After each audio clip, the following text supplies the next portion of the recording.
Salut les passionnés, ici Pascal Auger, journaliste, conférencier, formateur, secouriste certifié pour Québec-Compostelle qui est préparé, formé, inspiré pour marcher au Québec ou encore Compostelle et instigateur, coordonnateur du Chemin du Québec, 1200 km entre Montréal et le phare de Cap-Gaspé.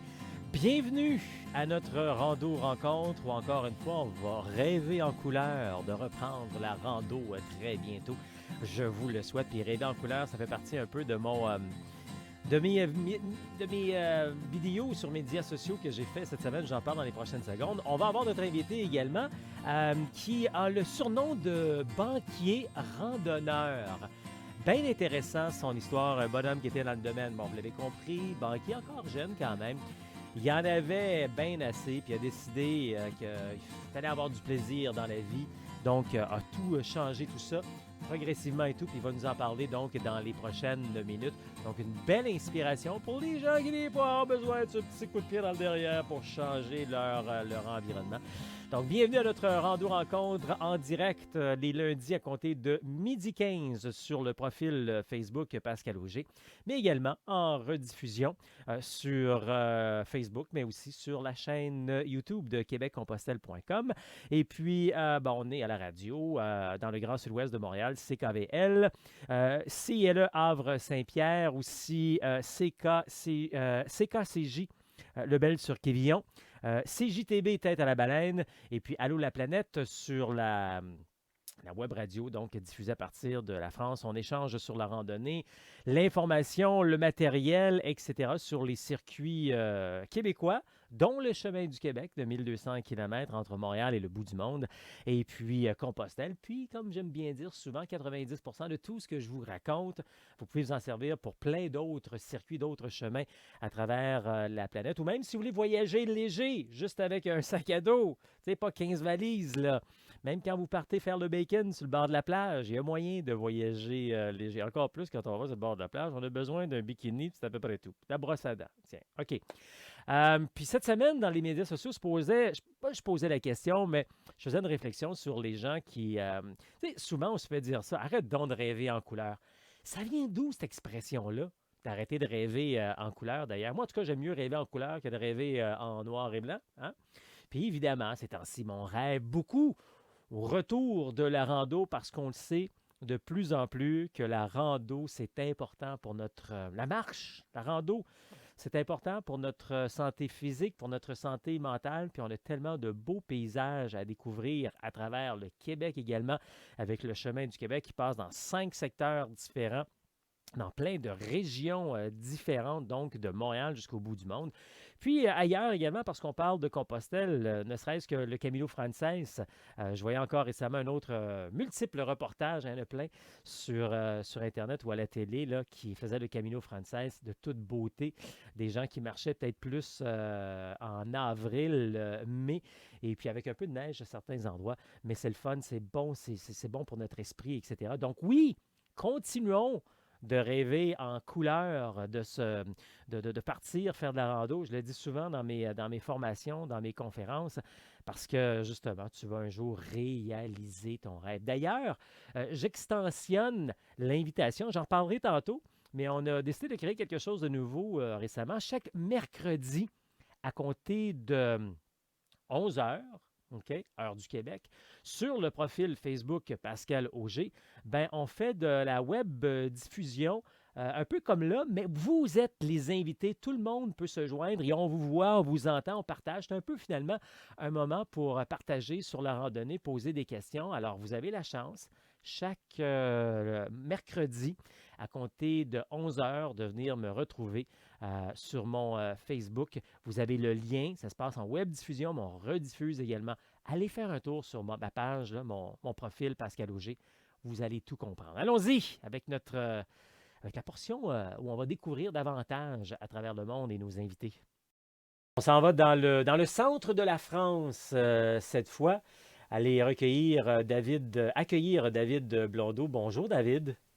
Bonjour Pascal, bonjour tout le monde. David qui a vécu de belles aventures, oui, à Compostelle, mais a fait beaucoup plus de kilomètres à l'extérieur de Compostelle. C'est ça qui est le fun, parce que quand je fais les rencontres comme ça, j'aime parler avec des gens qui sont inspirants, qui sont des modèles, puis qui encouragent les autres à aller marcher, puis des gens réguliers, j'aime bien dire, pas des athlètes, pas des vedettes et tout, parce que je pense que c'est ça des fois qui est plus inspirant, parce que quand on voit un athlète, on dit, ah ben lui c'est facile, il s'entraîne tout le temps. Quoi qu'avec tous les kilomètres que tu as fait, on peut presque dire que tu t'entraînes tout le temps. Mais bon, cela dit, j'aime ça parler avec des gens comme toi, David.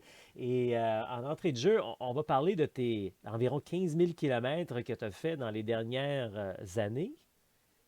Alors, tu aimes bien marcher. On va pouvoir découvrir tout ça puis comment c'est venu. Mais avant, on aime savoir à qui on jase.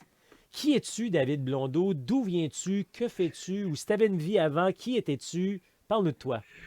Bien sûr. Alors, je m'appelle David Blondeau et en fait, dans la première partie de ma vie, j'étais banquier, donc en costard-cravate, dans un bureau, bonjour madame, merci monsieur, à vendre des contrats d'assurance vie, etc., etc. Et je m'emmerdais ferme dans cette première partie de ma vie. Alors, je suis un garçon un petit peu lent à comprendre, il m'a fallu 7 ans à m'emmerder ferme dans ce premier travail avant de comprendre que vraiment il fallait que je parte. En parallèle de cette première vie un peu enfermée, j'ai toujours apprécié marcher, j'ai toujours adoré la nature, aller dehors dans la forêt, etc. Donc après 7 ans où je n'étais pas à ma place professionnellement, j'avais envie ah, de respirer, de prendre l'air. Et évidemment pour moi, prendre l'air, c'était partir marcher. Alors j'ai demandé pour commencer un congé sabbatique de 6 mois à mon employeur, qui me l'a accordé. Et là, j'ai joué à un jeu très amusant, c'est-à-dire que j'ai pris un papier, un crayon, et j'ai noté toutes les randonnées que je voulais faire dans le monde.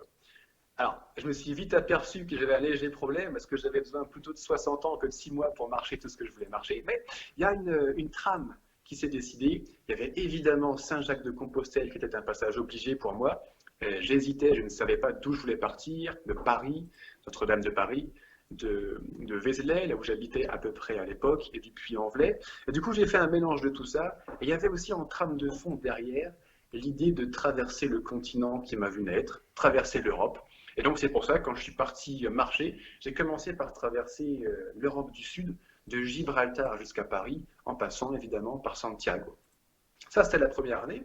Au bout de 3 mois de marche, en plein milieu des Pyrénées, j'appelle mon GRH et je lui dis je ne reviendrai pas, c'est fini.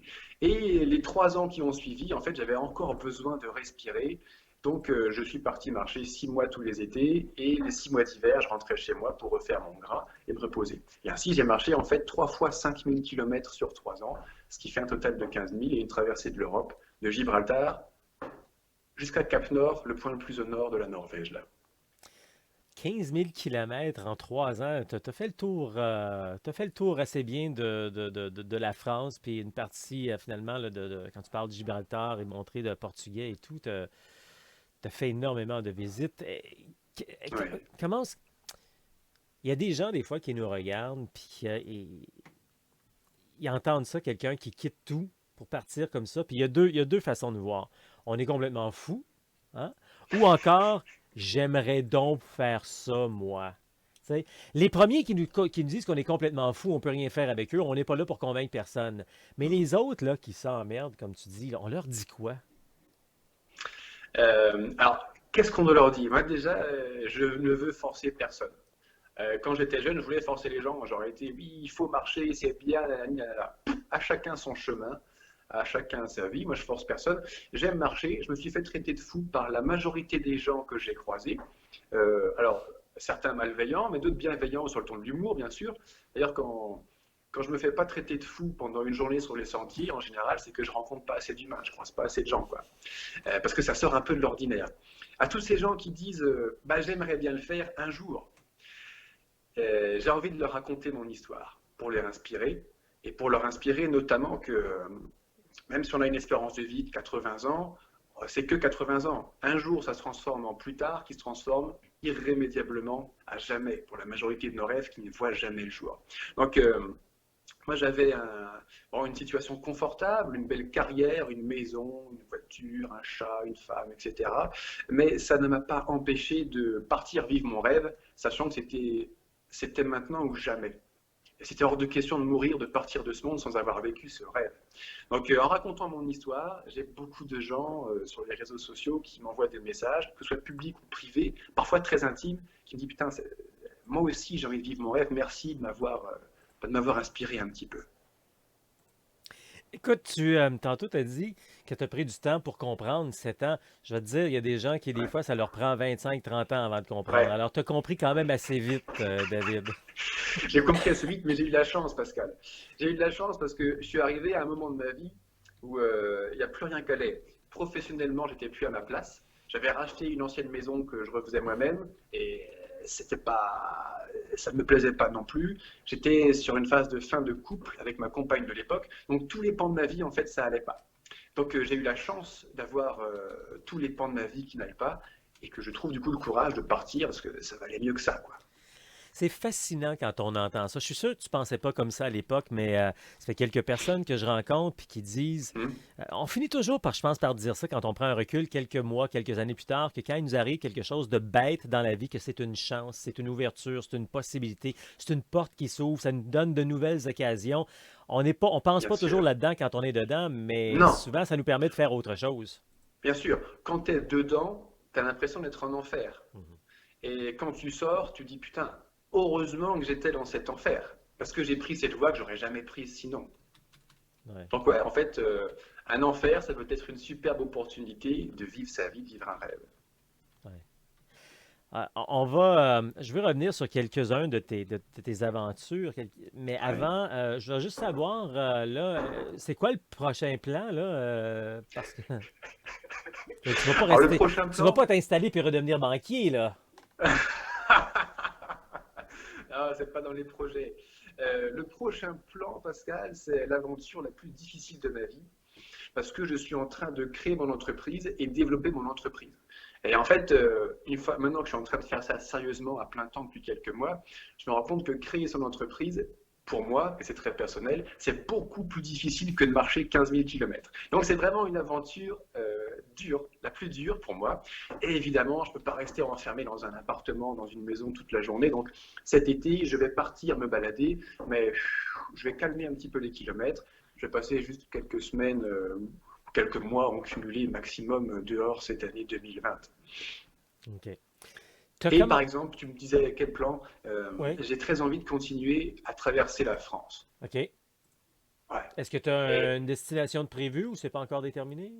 oui, oui, bah, tu verrais par la fenêtre derrière, on est à Clermont-Ferrand. Clermont-Ferrand, c'est le massif central. Et donc, il y a la chaîne des Puys, les anciens volcans de France. Donc, il y a un chemin qui passe à travers tous les volcans pour traverser sur plusieurs centaines de kilomètres ce massif montagneux. C'est magnifique, j'en ai beaucoup entendu parler. Et je crois que c'est la prochaine destination. Et c'est là qu'on va te retrouver donc dans les prochains mois. Bon, Oui, il y a de bonnes chances. là, c'est rare que je fais ça. Je suis allé dans le futur, mais là, je vais revenir en arrière. Je veux que tu me parles. Tu as commencé cette aventure de 15 000 kilomètres par marché Compostelle, mais tu en as fait un bout dans le sens régulier, puis tu en as fait un bout à l'envers. Alors ça, c'est intéressant. Et Ouais. surtout, tu n'as pas fait un classique, tu n'as pas fait le Camino Frances, tu as fait Gibraltar, donc tu es remonté. Donc tu es passé par Lisbonne ensuite au Portugal, c'est ça? Alors, je ne suis pas passé par Lisbonne, j'ai rejoint le Camino Portugues vraiment au nord du Portugal, parce qu'en fait, j'ai longé la côte portugaise. OK. Parfois sur des sentiers de randonnée, pas beaucoup quand même. Donc, c'était longer la côte, quoi. Et arrivé aux alentours de Porto, là j'ai retrouvé le Camino Portugues pour aller jusqu'à Santiago OK. sur le chemin balisé. Et après, effectivement, pour rentrer en France, j'ai dû emprunter le chemin de Compostelle à l'envers. OK. Et, On, et j'avais très envie. Oh, excuse-moi, on y revient à ce petit bout-là. Je veux juste on y avant, revient. le bout que tu as fait dans le sens régulier, tu l'as Ouais. fait à quelle période de l'année? Je suis parti le 4 avril, donc j'ai commencé début juin. J'arrivais vers Porto début juin, fin mai, début juin. OK. Et comment, écoute, tu es aussi allé dans un moment un peu plus tranquille, moins achalandé. Déjà, ce secteur-là, et c'est pas le Camino Frances, là, c'est moins achalandé. Comment tu as vécu cette aventure-là? Beaucoup plus en solitaire? Fallait que tu te débrouilles un peu plus? Oui, oui, complètement. C'est-à-dire que déjà, la traversée du Portugal, les Portugais ne sont pas très randonneurs. Il y a assez peu de sentiers. Ceux qui existent déjà sont magnifiques. Je pense au chemin des pêcheurs qui est extraordinaire, par exemple, ou à la traversée de l'Algarve qui est aussi magnifique, mais il n'y a pas beaucoup de chemins de randonnée. Donc j'étais hors sentier, dans un pays où il y a peu de randonneurs. Donc j'ai été pendant presque 2 mois de traversée du Portugal très très seul. OK. Et Ça, la solitude, c'est une partie du jeu et c'est une partie du jeu que je voulais expérimenter, donc ça tombe très bien. Une fois arrivé à Porto, là où j'ai repris le chemin régulier, là j'ai commencé à avoir un petit peu plus de monde, effectivement. Et quand tu dis que tu étais seul, je veux dire, est-ce que tu Oui. faisais, tu dormais quand même dans les gîtes ou tu étais en autosuffisance? J'ai fait beaucoup en autosuffisance, mais pour commencer, j'ai quand même fait pas mal de camping au début du Portugal. Pour avoir quand même encore ce lien à la civilisation et ce petit confort d'avoir une douche même froide et des toilettes en dur. Donc au début, j'ai fait pas mal de camping. Et arrivé au nord du Portugal, les kilomètres restants, je l'ai essentiellement fait, presque à 100% en fait, en autonomie complète dans ma petite tente. OK, OK. Donc, tu apportais une petite tente avec toi. Rendu à Voilà. Santiago, tu es allé sur le bord de la mer également? Ah, je ne suis pas allé à Fisterra, je suis juste allé à Santiago. OK, parfait. Et là, à partir de là, non seulement tu as continué sur un chemin qui est moins achalandé que le Puy ou encore le Camino Frances, quoique le Del Norte Ouais. gagne en popularité, mais tu as Oui. fait donc le Del Norte, je pense en passant par le Primitivo probablement? J'ai pris le Del Norte, il y a un bout en commun avec le Primitivo, effectivement, mais c'était essentiellement sur le Del Norte que j'étais. Et effectivement, il est beaucoup moins achalandé. D'ailleurs, quand je suis parti de Saint-Jacques, à contresens, on va dire, euh, on était du coup en juin de mémoire, ce qui fait que dans la matinée, j'ai dû croiser entre 500 et 1000 pèlerins en sens inverse. Et Wow! j'ai joué à ce jeu de dire bonjour et buen camino à tout le monde. Donc c'était sans arrêt buen camino, buen camino, buen camino. Surtout que quand tu marches à contresens, tu croises 10 fois plus de gens. Ben oui. Et arrivé sur le Camino del Norte, et là, ça s'est calmé, ça s'est beaucoup calmé, et je devais croiser une bonne cinquantaine de pèlerins par jour. OK. C'est vraiment une autre aventure de voir des Oui. gens. Et la majorité, 99,9% des gens ne vivent pas ça. Moi, je l'ai vécu un peu parce que j'avais marché de Santiago jusqu'à Finistère et monté à Mouchia. Et de Mouchia, j'étais revenu à l'envers. Donc, j'ai eu un 3 jours où j'avais des gens. Mais cette portion-là est quand même pas très achalandée également. Mais c'est Oui, vrai que oui, c'est autre chose de les voir dans l'autre sens, finalement, là. oui, oui. Ouais. C'est très amusant. Pour la rencontre, c'est extraordinaire. Parce que du coup, tu es forcé de croiser tous les gens qui prennent le sentier, donc tu rencontres beaucoup de monde. Et c'est un petit côté intéressant en termes de navigation, parce que le Santiago n'est balisé que dans un sens. Donc il faut jouer à se retourner et retrouver une petite trace, quoi. Moi, j'avais un plaisir, hein. J'arrivais à des intersections, là, et des fois, j'avais aucune idée là, où m'en aller. Alors, j'attendais à l'intersection pour voir d'où arrivaient les gens, et les gens n'étaient pas nombreux, fait que je pouvais attendre. Ou j'arrivais dans le milieu d'une intersection, puis là, il y avait un paysan au loin, puis je lui faisais signe où je m'en vais, puis là, il me disait genre comme ça, puis là, je partais.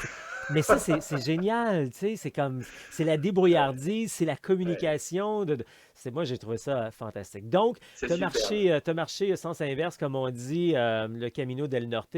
Et Voilà. donc, tu as remonté jusqu'à. C'est là que tu as remonté. Là, termine-nous ton histoire, tu as remonté jusqu'à Paris, là. Tout à fait. Donc, en prenant le Camino del Norte, à partir de Santiago, on monte pour retrouver l'océan Atlantique, et après, on en longe la côte, en fait, en traversant toutes les Asturies, la Cantabrie, le Pays Basque, etc. Et là, en arrivant, en fait, sur la frontière entre la France et l'Espagne, je voulais pas tout de suite remonter à Paris, parce que j'ai ressenti un autre appel que celui du chemin de Saint-Jacques. J'ai ressenti l'appel de la montagne. Et là, j'avais déjà marché quelques kilomètres au compteur, mais je n'avais pas fait de haute montagne. Donc, c'était l'occasion pour moi de traverser les Pyrénées dans le sens de la longueur, donc de l'océan Atlantique jusqu'à la Méditerranée. Ça Wow. fait 900 km de marche en haute montagne. OK. Et j'en ai profité pour m'offrir ce petit détour, on va dire. OK. 900 kilomètres Et, dans les Pyrénées. Ah, écoute. Et ouais, comment c'est ça s'est ça. passé, ça? La température, c'est ça, le climat et tout, l'aventure, la solitude. Du coup, c'est d'une intensité un peu supérieure. À la fin du Camino, j'étais content de marcher pas mal de kilomètres par jour, parce que je suis parti sur le chemin pas en forme du tout. Et une fois arrivé sur le Camino del Norte, là, j'ai retrouvé la super forme, donc je commençais à marcher à un rythme sympa. Et arrivé dans les Pyrénées, avec les dénivelés, euh, j'ai euh, j'ai divisé par deux mon nombre de kilomètres. Je me suis dit, merde, mais qu'est-ce qui se passe? Je ne sais plus marcher. Non, c'est qu'il y a beaucoup de dénivelé. Et effectivement, ça casse les pattes, c'est un petit peu plus dur. Donc il faut que ton corps, au début, les premiers jours, se réacclimate au Mhm. dénivelé. C'est pas la même chose de marcher à plat que sur les dénivelés. Et il faut que ton corps s'acclimate aussi eh bien, à la raréfaction de l'oxygène. À 2000 mètres, tu as 20% d'oxygène en moins. Donc, faut que tant que tu refasses tes globules rouges, ça prend 7 ou 10 jours, quoi. À quel niveau tu penses que tu étais bien préparé au départ de cette aventure, physiquement, psychologiquement et avec l'équipement? Alors ça, c'est une excellente question, Pascal. Et en fait, j'ai une double réponse. C'est-à-dire que la première fois que je suis parti marcher 5000 km, notamment en passant par Saint-Jacques, j'étais sur une rémission de tendinite. Ouais. Donc, si tu veux, j'étais déjà sportif. Je faisais du trail à l'époque, donc de la course à pied. Parce que quand tu es banquier, tu es pressé. Et quand tu es pressé, tu cours. Et quand tu es libre, tu prends un petit peu plus le temps de marcher. Donc, j'avais un entraînement, on va dire, physique, endurance sur le trail, qui m'a aidé à récupérer la capacité physique. Par contre, avant de partir, j'ai passé 6 mois de convalescence sur une tendinite sans entraînement. Donc je suis parti avec un niveau vraiment faible, on va dire. Et une tendinite seulement en rémission, pas complètement soignée. Donc au début, j'avais encore un petit peu mal. Donc je n'avais aucune préparation physique adéquate. Et au début, c'est dur. Au début, il ne faut pas t'attendre à faire tes 30 km par jour. T'en fais 15, t'en fais 18, t'en fais 20, 22. C'est déjà pas mal le temps que le corps s'acclimate, que le muscle se fasse, que le corps s'accoutume à ce type d'effort particulier. Et la deuxième partie de la réponse, c'est que l'année d'après, en 2018, je suis reparti marcher 5000 km, cette fois-ci en visant surtout de la haute montagne. Et là, du coup, j'ai fait une préparation physique vraiment très forte, avec un programme d'entraînement physique que je me suis construit moi-même et mis à l'épreuve. Et du coup, j'ai vu la différence, quoi. Et avec une excellente préparation physique, je suis capable aujourd'hui de marcher 35 km et faire 1500 mètres de D+, en haute montagne tous les jours. Ce qui est un niveau de performance, pour ceux que ça intéresse, assez sympa. OK. Sans préparation physique, on ne peut pas faire ça sans se blesser. Ouais. Et c'est là qu'intervient la limite.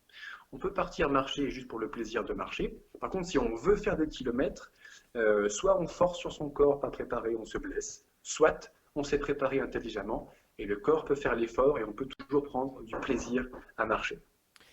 Dis-nous, on termine sur ce. 15 000 kilomètres, changement de vie, changement de carrière, des nouveaux projets présentement. Qu'est-ce que, Bien sûr. qu'est-ce que tu retiens de tout ça? Ah, qu'est-ce que je retiens de tout ça? Plus je marche, moins je marche vite. C'est la première chose que j'ai apprise. Et la deuxième chose que j'ai apprise, c'était la matinée où j'ai atteint Cap Nord. Donc là, pour te remettre dans le contexte, je marche 15 000 km depuis Gibraltar pour atteindre un jour Cap Nord. C'est mon rêve, c'est mon objectif final. Il fait 8 degrés, il y a un vent pas possible, il y a du brouillard, on ne voit pas à 50 mètres, c'est terrible. Et j'arrive à ce Cap Nord, et là, une sorte de révélation en fait qui me tombe dessus en réfléchissant justement à cette année et demie passée sur les chemins, à ces 15 000 km marchés, je me dis, mais en fait c'est pas ça qui est important. C'est pas Cap Nord qui est important, c'est pas la destination qui est importante, mais c'est le chemin que j'ai parcouru pour arriver là. Et en 15 000 km, j'ai fait un petit pas vers la sagesse, envers prendre le temps de vivre, prendre le temps de marcher à mon rythme, etc. C'est la plus belle chose que j'ai apprise sur le chemin. C'est après 15 000 kilomètres que tu as compris que tu fais prendre ton temps pour marcher. C'est bon, au moins. Je t'avais prévenu, Pascal, tu es un garçon un peu lent à comprendre. C'est Chacun bon. son rythme. Oui, exactement. Non, c'est sûr, c'est sûr. Chacun son rythme, c'est ça qui est important quand on fait de la rando. Écoute, merci beaucoup. Bonnes aventures à toi. C'est de belles histoires, puis je suis sûr que ça aide bien des gens à se motiver davantage. Puis c'est ça qu'on aime bien faire. David Blondeau, à partir du centre de la France pour l'instant. Merci beaucoup. Merci beaucoup, bonjour et au revoir à tout le monde. À une prochaine. On est rendu à la portion de l'émission où on va se jaser calendrier, les prochaines activités qui s'en viennent. Parce que non, on n'a pas arrêté nos activités, hein? Ça se poursuit toujours, nous, 12 mois par année, en ligne, en personne, quand on peut, tout dépendant des situations, etc. Donc, je vous explique tout ça. On va regarder le calendrier. Mais je vous réitère l'invitation. Chaque mercredi, ça se passe en web conférence. On diffuse le tout sur Facebook, mais il faut avoir avant le lien, le code spécial pour rentrer dans la web conférence. Et tout ça est disponible. C'est gratuit. C'est disponible sur le Facebook Pascal Auger. Venez jaser, venez poser vos questions sur la randonnée. C'est un peu ce qu'on fait là présentement, mais là, c'est vous autres les invités, c'est vous autres qui posez des questions. On passe de bons moments puis on en apprend davantage. Alors, les mercredis, 11 heures sur le Facebook Pascal Auger. Bon, si ça te tente de faire un peu plus d'ailleurs, puis tu veux te préparer pour aller faire de la rando au Québec ou encore Compostelle éventuellement, on a tout un programme de formation qui existe en ligne. Écoute, j'ai commencé ça il y a quelques temps, quelques années même, et là, j'en ai profité récemment pour tout revoir, remettre à jour. Puis ça, là, ça a presque doublé le temps de formation. C'est génial.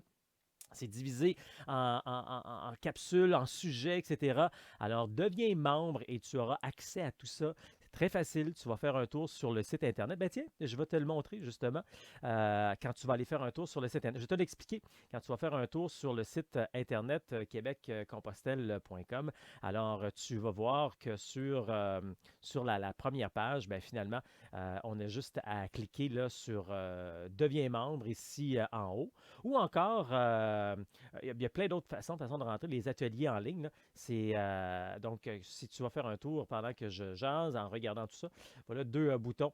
Ça dépend là, si on regarde via son téléphone ou encore sa tablette, ça peut être un petit peu différent. Alors, sur ces deux-là, ben, on peut retrouver plein d'informations pour suivre le programme complet en ligne de préparation et de formation.